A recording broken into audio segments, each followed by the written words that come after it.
Lalit Soni शिविरावाणी YouTube channel पर आप सभी साथियों का बहुत बहुत स्वागत। हर बार की तरह बार एक नए लेसन के साथ ही भूगोल विषय की क्लास 10th में भूगोल में आपको 6 लेसन प्राप्त होंगे। पहला जो लेसन है वह है जल संसाधन। एक बहुत ही महत्वपूर्ण संसाधन है और हमारे जीवन के लिए सबसे महत्वपूर्ण, मतलब हमारी जिंदगी का हर पल जिससे जुड़ा हुआ है, इसके बारे में जानकारी प्राप्त होगी। जानकारी होगी कि जवाहरलाल नेहरू जी ने आधुनिक भारत जो मंदिर है वह किसे कहा है, बांध को। आपको इससे में इस पाठ में विस्तृत जानकारी मिलेगी। भारत के प्रमुख जो बांध हैं, प्रमुख परियोजनाएं हैं, विशेष रूप से राजस्थान में जैसे कि आपको जानकारी है कि अधिकतर जल संकट से यह गुजरा है और राजस्थान एक बहुत ही ऐसा प्रदेश है जिसमें कि जल बहुत ही दुरूह पोजीशन में प्राप्त होता है, जिसमें कि जल प्राप्त करने के लिए बहुत ही अपना समय इंसान को व्यतीत करना पड़ता है उसे प्राप्त करने के लिए। तो आदिकाल से यहाँ पर जो परंपराएं चल रही है, जल संसाधन कैसे सुरक्षित किया जाए, टाँके हैं, बावड़े हैं, कई तरह के तालाब, जैसे भूमिगत वो जल सुरक्षित रहे और उस पर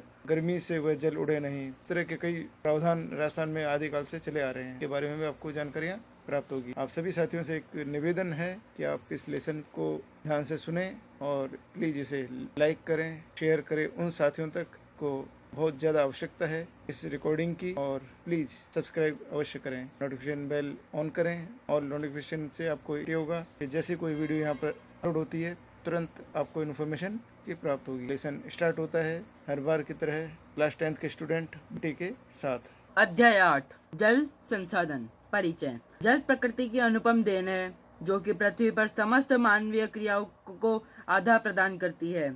जल संसाधन किसी भी देश के सामाजिक आर्थिक विकास के लिए एक प्राथमिक आवश्यकता है। प्राचीन काल में नदी घाटियां ही सभ्यता विकास के स्थल रही है। पृथ्वी के धरातल पर 71% जल तथा 29% स्थल है। पृथ्वी पर उपलब्ध जल का 97% भाग महासागरों में खारे पानी के रूप में पाया जाता है तथा शेष 3% जल ही मीठा जल है। इसका उपयोग विभिन्न कार्य हेतु संभव है। इस 3% जल को यदि 100 इकाइयों के रूप में ले तो इसका भी 69% भाग हिम के रूप में हिम टोपियों एवं हिम नदों में कैद है तथा 30% भाग भूमिगत जल के रूप में पाया जाता है। शेष 1% जल का उपयोग ही मानव पेयजल, कृषि एवं सिंचाई तथा अन्य आर्थिक क्रियाओं के लिए करता है। भारत सरकार के जल संसाधन मंत्रालय के अनुसार भारत में कुल उपयोग योग्य जल की उपलब्धता 1869 बिलियन क्यूबिक मीटर है। इसमें से केवल 1123 बिलियन क्यूबिक मीटर जलीय उपयोग में लिया जा सकता है। इस मानव उपयोगी जल में से 690 बिलियन क्यूबिक मीटर सतही जल तथा 433 बिलियन क्यूबिक मीटर भूजल का भाग है।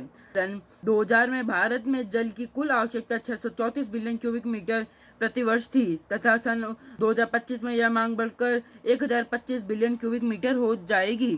तीव्र जनसंख्या वृद्धि तथा वैश्विक उष्णता से जल संसाधनों पर पड़ने वाले दबाव के कारण जल का समुचित प्रबंधन तथा संरक्षण आवश्यक हो गया है।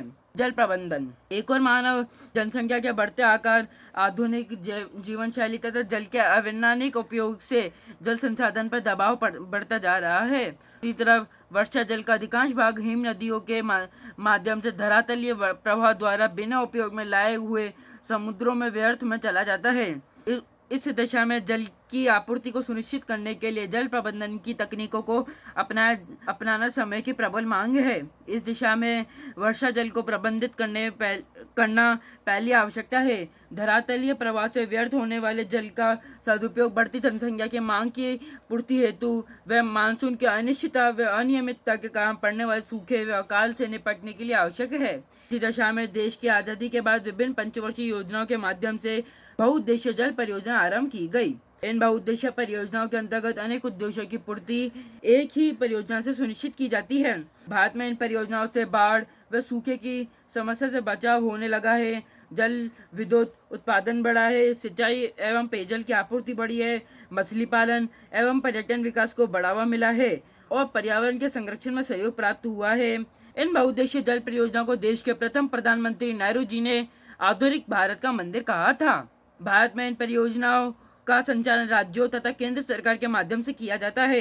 केंद्र सरकार के द्वारा महत्वपूर्ण योजनाओं जैसे भाखड़ा नागल, हिंद, दामोदर, हीराकुंड, कोसी, टिहरी आदि परियोजना का क्रियान्वयन किया जा रहा है।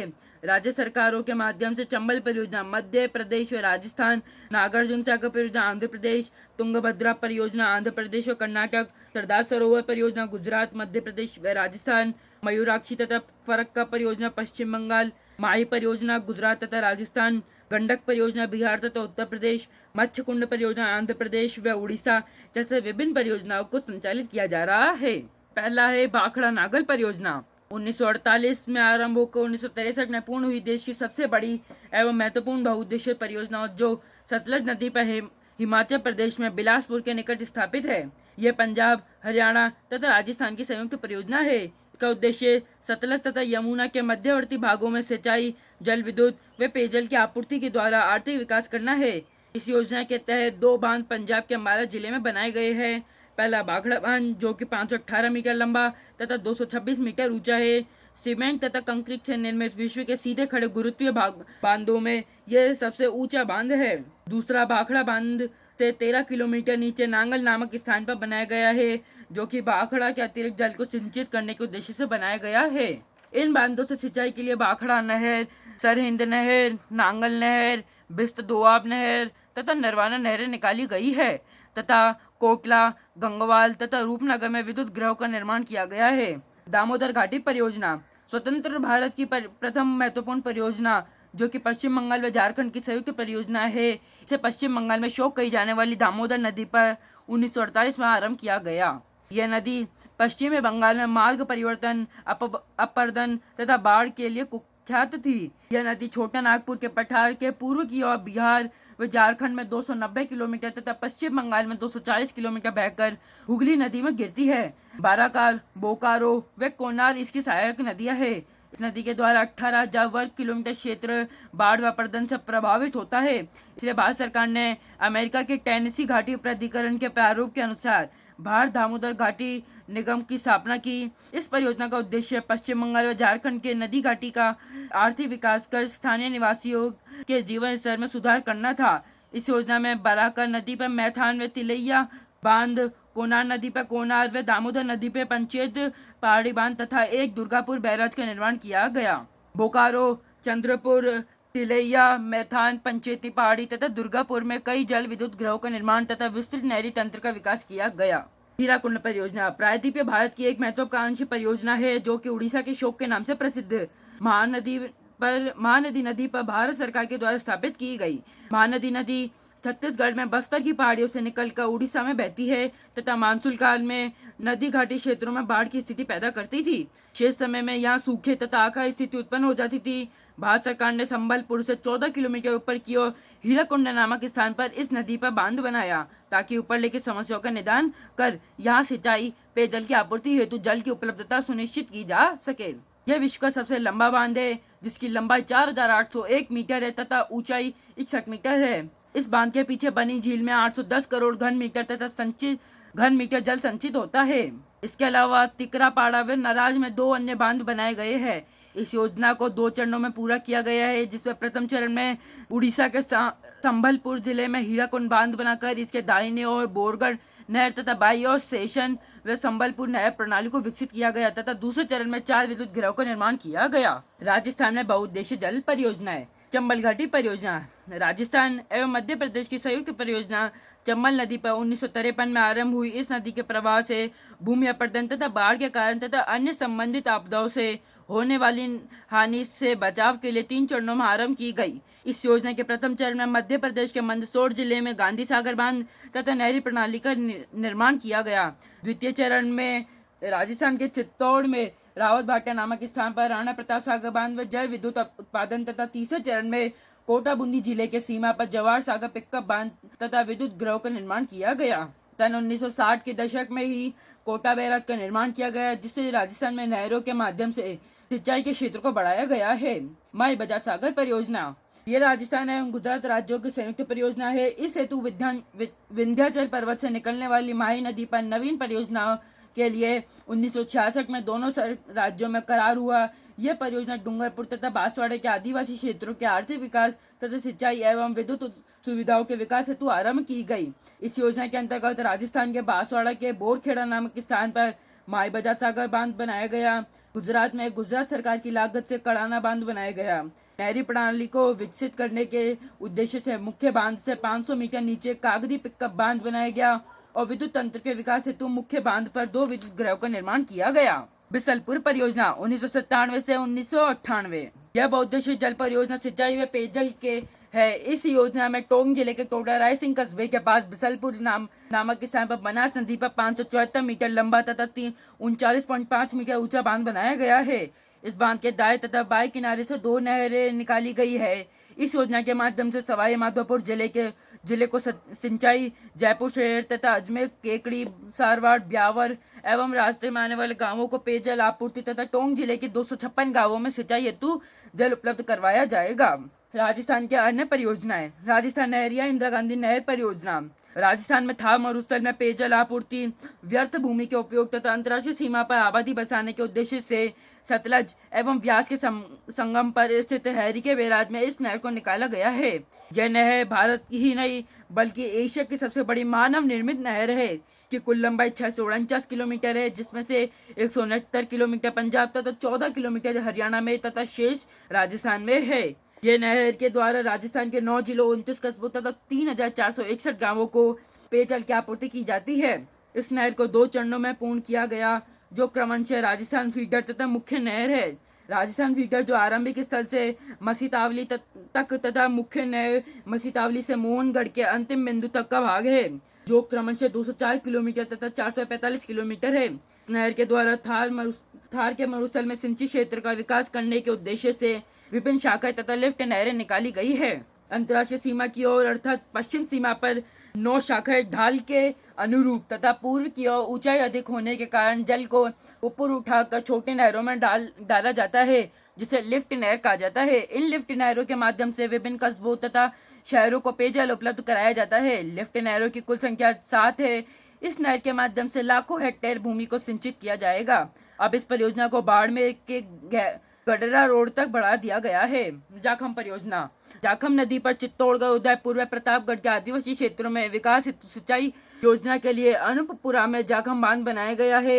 इससे 13 किलोमीटर दूर नागरिया गांव में पिकअप से नया प्रणाली का विकास किया गया है। सोम अंबा कमला परियोजना। सोम नदी पर बांगड़ क्षेत्र में सिंचित क्षेत्र विकास हेतु कमला अंबा गांव में बांध का निर्माण किया गया है।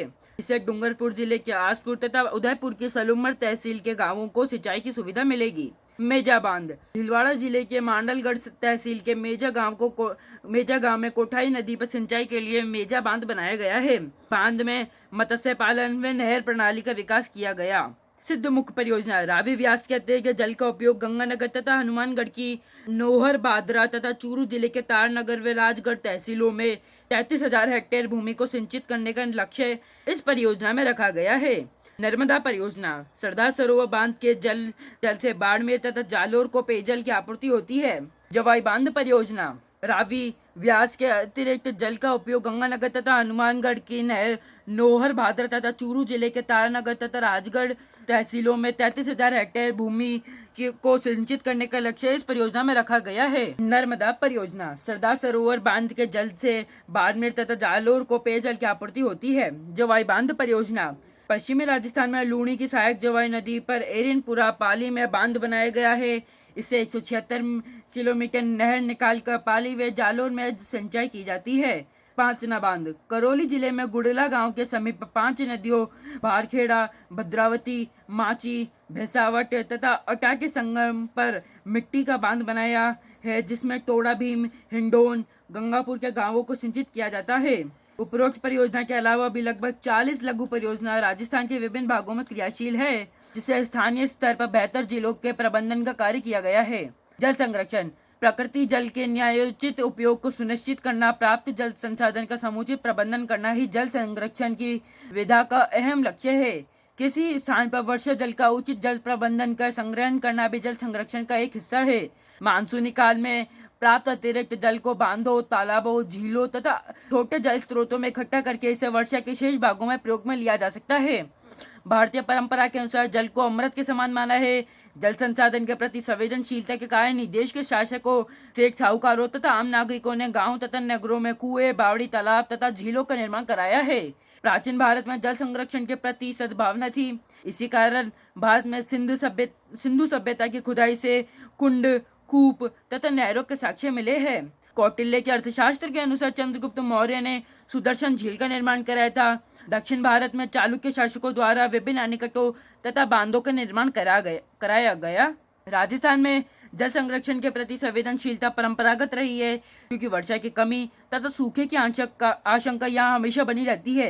इस कारण स्थानीय राजाओं तथा साहूकारों द्वारा बावड़ी, झालरा, नाड़ी, कुएं, कुई तथा जोहड़ों का निर्माण करवाया गया, जो कि स्थानीय जनता के पेयजल स्रोत रहे हैं। साथ ही छोटे व बड़े बांध, खड़ीन तथा एनीकट पेयजल के साथ साथ सिंचाई के लिए भी उपयोगी रहे हैं। राजस्थान में परंपरागत जल संरक्षण के रूप: पहला, बावड़ी, चतुष्कोणीय गोल वर्तुलाकार में निर्मित जल स्रोत, जिसके प्रवेश मार्ग के माध्यम मार्ग तक ईंटों तथा कलात्मक पत्थरों का प्रयोग किया गया है। इनके आगे आंगननुमा भाग होते हैं। इन भागों तक पहुंचने के लिए सीढ़ियां बनी रहती है। इन सीढ़ियों पर कलात्मक मेहराब, स्तंभ व झरोखे होते हैं। इन झरोखों में स्थानीय जल देवता की मूर्तियां होती है। राजस्थान में बावड़ियों का निर्माण व उपयोग व्यक्तिगत एवं सामाजिक दोनों स्तर पर होता आया है। बावड़ियों राज्य के प्राय सभी जिलों में मिलती है। बूंदी शहर को बावड़ियों की अधिकता के कारण सिटी ऑफ स्टेप वेल्स कहा जाता है। इसके अलावा जोधपुर की तापी बावड़ी, दौसा की भांडारेज बावड़ी, चित्तौड़ की विनाता की बावड़ी व अभानेरी की चांदा बावड़ी प्रसिद्ध है। दूसरा है तालाब। तालाब में वर्षा जल को एकत्रित किया जाता है, जो पशुधन तथा मानव में पेयजल को स्रोत रहा है। अधिकांश तालाबों का निर्माण ढालू भाग के समीप किया गया है। इन तालाबों के निर्माण में धार्मिक तथा सामाजिक भावना जुड़ी रहती है। इस कारण इनका संरक्षण तथा सुरक्षा आसानी से हो जाती है। राजस्थान में प्रमुख तालाब तो तत्कालीन समय में जल स्रोत रहे हैं। पाली में हेमाबास तालाब, भीलवाड़ा में सरेरी तथा मेजा तालाब, चित्तौड़गढ़ जिले में बानकिया तथा सेनापानी तालाब, जैसलमेर जिले में गढ़ीसा व गजरूप सागर तालाब प्रसिद्ध रहे हैं। तीसरा है झीलें राज्य में बहुत हुए जल का संरक्षण करने में सर्वाधिक प्रचलित स्रोत रही है। इन झीलों का निर्माण स्थानीय शासकों, साहूकारों तथा बंजारों के द्वारा किया गया था। ये पेयजल के साथ सिंचाई के साधन के रूप में प्रचलित रही है। इन झीलों से नहरें निकालकर समीप के भागों में सिंचाई कार्य किया जाता था। यह झीलें स्थानीय आर्थिक तथा सामाजिक विकास में सहायक रही है। अकाल तथा सूखे के समय में ये झीलें जीवनदायिनी रही है। इन झीलों में अजमेर की अनासागर, उदयपुर की पिछोला तथा फतेह सागर, चूरू की ताल छापर, जालोर की बाकली बांध, टोंक का टोरडी सागर, पाली का सरदार संबंध, बूंदी की नवलखा झील तथा राजसमंद की नौचुकी झील प्रसिद्ध है। चौथा है नाड़ी। सामान्यतः तालाब का छोटा रूप होता है। ये पश्चिमी राजस्थान में अधिकांशतः पाई जाती है। नाड़ी में रेतीली मैदानी के भाग के निचले क्षेत्रों में वर्षा जल को एकत्रित किया जाता है। नाड़ी सामान्य रूप से 4 से 5 मीटर गहरी होती है। इसमें छोटा आकार तथा कम गहराई तथा वर्षा जल के साथ आने वाली मिट्टी के कारण वर्षा जल अल्पकाल के लिए इकट्ठा होता है। इन नाड़ियों की मिट्टी को प्रतिवर्ष निकाला जाता है तथा नाड़ियों को गहरा किया जाता है। यह प्राय पश्चिमी राजस्थान में ग्रामीण जनसंख्या, पशुओं तथा वन्य जीवों के पेयजल का मुख्य स्रोत रही है। पांचवा है टांका। यह पश्चिमी राजस्थान में परंपरागत जल संरक्षण तथा जल संरक्षण स्रोत है, जो कि प्रत्येक घर तथा खेतों में भूमि में 5 से 6 मीटर गहरा गड्ढा खोदकर बनाया जाता है। के ऊपरी भाग को पत्थरों तथा स्थानीय उपलब्ध संसाधनों से ढक दिया जाता है। इसमें घरों की छत तथा आगोर से आने वाले वर्षा जल का संग्रहण कर दिया जाता है। इसके अंतर्गत भाग में राख तथा बजरी का लेप कर दिया जाता है, जो जल रिसाव व तली के कटाव को रोकता है। राजस्थान में जल स्वावलंबन योजना तथा अन्य योजनाओं में इन टाकों का निर्माण किया जा रहा है। छठा है जोहड़। यह शेखावटी क्षेत्र तथा हरियाणा में वर्षा जल संग्रहण का साधन है। इसका रूप सामान्यतः टांके के समान ही है, परंतु इसका ऊपरी भाग टांके से बड़ा तथा गोलाकार और खुला होता है, जिसमें बहते हुए वर्षा जल को इसके आगोर के माध्यम से इकट्ठा किया जाता है। ये जोहड़ पशुओं तथा मानव के लिए पेयजल के उत्तम स्रोत है। सातवां है बेरी या छोटी कुई। यह पश्चिमी राजस्थान में तालाब तथा खड़ीन में आगोर भूमि में 5 से 6 मीटर गहरा गड्ढा खोदकर बनाई जाती है। इसका व्यास 2 से 3 फीट होता है तथा इसकी दीवारों को पत्थरों से बांधा जाता है, जिससे भूमि का जल रिस कर आता रहे। इसका उपयोग ग्रीष्म ऋतु में वर्षा जल को सूखने के बाद किया जाता है। इसे स्थानीय भाषा में बेरी कहा जाता है। राजस्थान में बेरिया बाड़मेर व जैसलमेर में पाई जाती है। आठवां है खड़ीन वस्तुतः जैसलमेर जिले में मध्यकाल में पाली व ब्राह्मणों द्वारा अपनाई गई जल संरक्षण तथा जल प्रबंधन की एक ऐसी तकनीक है जो कि कृषि तथा पेयजल के लिए सर्वाधिक उपयुक्त मानी गई है। इसमें पहाड़ी भागों में वर्षा काल में बहते हुए जल को ढालू भाग पर कच्ची अथवा पक्की मेड़ या दीवार बनाकर रोका जाता है तथा अतिरिक्त जल को इस दीवार के एक भाग से निकाल दिया जाता है, जिससे इसे लगते दूसरे खड़िन भूमि को जल मिल सके। इस खड़िन भूमि में वर्षा जल से भूमिगत जल में वृद्धि, मिट्टी संरक्षण तथा मिट्टी में नमी बनी रहती है। इससे रबी तथा खरीफ की दोनों फसलें आसानी से पैदा होती है। साथ ही इसके किनारों तथा आगों पर बनी बेरिया से ग्रीष्म काल में पेयजल मिलता रहता है। वस्तुतः राजस्थान में जल संरक्षण तथा जल प्रबंधन परंपरागत रहा है, क्योंकि अकाल व सूखे की आशंका यहाँ पर बनी रहती है। इसी कारण स्थानीय जनता तथा शासकों ने वर्षा जल की एक बूंद सहित कर अधिकतम उपयोग की मानसिकता से इन विभिन्न तकनीकों को जन्म दिया। धार्मिक आस्था से जुड़े होने से स्वतः ही संरक्षित होते रहे, जिसके कारण ये स्रोत लंबे समय तक स्थानीय जीव जंतुओं व प्राकृतिक वनस्पति और मानव के लिए पेयजल की आपूर्ति करते रहे। जल स्वावलंबन। वर्तमान में गिरते भूमिगत जल स्तर, स्थानीय स्तर पर प्रचलित जल स्रोतों की दुर्दशा, बड़े बांधों में बढ़ती मिट्टी की गाद तथा वर्षा की कमी के कारण जल संकट की विकट परिस्थितियां उत्पन्न होने लगी। साथ ही बढ़ती जनसंख्या से जल की बढ़ती मांग के कारण संकट और भी गंभीर हो गया है। इसी को ध्यान में रखकर भारत सरकार ने जल क्रांति अभियान तथा राजस्थान सरकार ने मुख्यमंत्री जल स्वावलंबन कार्यक्रम आरम्भ किए हैं। इन कार्यक्रमों को आरम्भ करने का मुख्य उद्देश्य स्थानीय स्तर पर जल का समुचित प्रबंधन किया जाना है। सामान्यतः जल का प्रबंधन तथा संरक्षण परंपरागत रूप से प्रत्येक ढाणी, गांव व कस्बे में नाड़ी, तालाब, कुएं, बावड़ी, जोहड़ व बेरी आदि विभिन्न रूपों में अपनाया गया है। यह जल स्रोत तत्कालीन समय के अनुसार स्थानीय स्तर पर जल प्रबंधन तथा संरक्षण का अनुपम उदाहरण थे, जो कि लंबे समय तक स्थानीय स्तर पर जल प्रदान करते थे। ये जल प्रबंधन की परंपरागत सुव्यवस्थित तकनीकों से राजस्थान के पश्चिमी भाग में अकाल के समय में भी पर्याप्त मात्रा में जल उपलब्ध हो जाता था, परंतु इन स्रोतों की वर्तमान में उपयोगिता कम होने तथा पर्याप्त संरक्षण के अभाव में ये जर्जर स्थिति में रह गए हैं। वर्तमान समय में जल की कमी में उत्पन्न होने वाले संकट से मुक्ति के लिए जल स्वावलंबन आवश्यक हो गया है, जिसके अंतर्गत स्थानीय स्तर पर जल की बचत तथा जल के उपयोग को व्यवस्थित करना है तथा वर्षा जल को स्थानीय स्तर पर संरक्षित कर उसका समुचित प्रबंध करना है। इसमें लक्ष्य रखा गया है कि इन परंपरागत स्रोतों का स्थानीय स्तर पर पुनर्विकास करके इनका सिंचाई तथा अन्य कार्यों में उपयोग किया जाए। साथ ही स्थानीय स्तर पर वर्षा जल व भूजल का इस प्रकार से उपयोग किया जाए जिससे भविष्य में भी स्थानीय स्तर पर जल की उपलब्धता बनी रह सके। मुख्यमंत्री जल स्वावलंबन योजना। राजस्थान सरकार के द्वारा मुख्यमंत्री जल स्वावलंबन योजना में ग्रामीण स्तर पर जल ग्रहण क्षेत्रों को प्राकृतिक संसाधन मानते हुए स्थानीय स्तर पर राज्य सरकार तथा भामाशाहों के सहयोग से जल प्रबंधन कर आत्मनिर्भर करना है। इस योजना में भूजल स्तर में वृद्धि व गुणवत्ता में सुधार कार्य करने के साथ प्राचीन स्रोतों जैसे कुएं, तालाब, नाड़ी तथा लुप्त हो रहे हैं जल संसाधनों को पुनर्जीवित करने का कार्य किया जाएगा। इसमें पंचायती स्तर पर नाड़ियां, तालाब व कुओं की खुदाई तथा इनके दीवारों को ठीक करने का कार्य करना तथा इन जल स्रोतों के जल प्राप्ति क्षेत्रों में आने वाले अवरोधों को हटाकर जल प्राप्ति के मार्ग को दुरुस्त करने का कार्य किया जाना है। इस कार्यक्रम में गैर सरकारी संगठनों, धार्मिक ट्रस्टों, अप्रवासी भारतीयों व स्थानीय ग्रामीणों की भागीदारी से जल ग्रहण क्षेत्रों के उपचार पर कार्य किया जाता है। इसमें dip, continuous contour trenches, centigrade farm pond, mini percolation tank, sunken gully pit, खड़ीन, जोहड़ टांग का निर्माण करना है। श्रृंखलाबद्ध छोटे छोटे अनिकट मिट्टी के चेक डैम एवं जल संग्रहण ढांचा, नाला स्थिरीकरण के कार्य करना है। इसके अलावा माइनर इरिगेशन टैंक की मरम्मत, नवीनीकरण, सुदृढ़ीकरण कार्य एवं जल स्रोतों को नालों से जोड़ना, चारागाह विकास तथा वृक्षारोपण कार्य, एक कृत्रिम भूजल पुनर्भरण संरचनाओं के पुनर्जल भरण कार्य एवं फसल व उद्यानिक में उन्नत तकनीकों को बढ़ावा देना है। साथ ही ग्रामीणों में इन जल स्रोतों के संरक्षण के प्रति जागरूकता बनाए रखने के उद्देश्य से इनकी महत्ता का प्रचार प्रसार विभिन्न नुक्कड़ नाटकों तथा मेलों व रैलियों के माध्यम से किया जाएगा। अब आते हैं इस पाठ के कुछ महत्वपूर्ण बिंदुओं पर। पहला, पृथ्वी पर केवल 0.33% जल ही मानव के पेयजल, सिंचाई तथा आर्थिक क्रियाओं के लिए उपयोगी है। दूसरा, जल प्रबंधन में जल के वितरण, विकास व सुव्यवस्थित उपयोग के लिए की गई सभी तकनीक योजना सम्मिलित होती है जो जल की मांग व पूर्ति में सामंजस्य स्थापित करती है। तीसरा, जल संरक्षण में वर्षा जलों को स्थानीय स्तर पर संग्रहित करने के लिए अपनाई गई तकनीक व विधियां भी शामिल होती है। चौथा, जल स्वावलंबन में भूजल तथा सतही जल का स्थानीय स्तर पर जल का प्रबंधन व संरक्षण कर आत्मनिर्भर होना है। 5वां, भाखड़ा बांध जो कि 518 मीटर लंबा तथा 226 मीटर ऊंचा है, सीमेंट तथा कंक्रीट से निर्मित विश्व के सीधे खड़े बांध में सबसे बड़ा बांध है।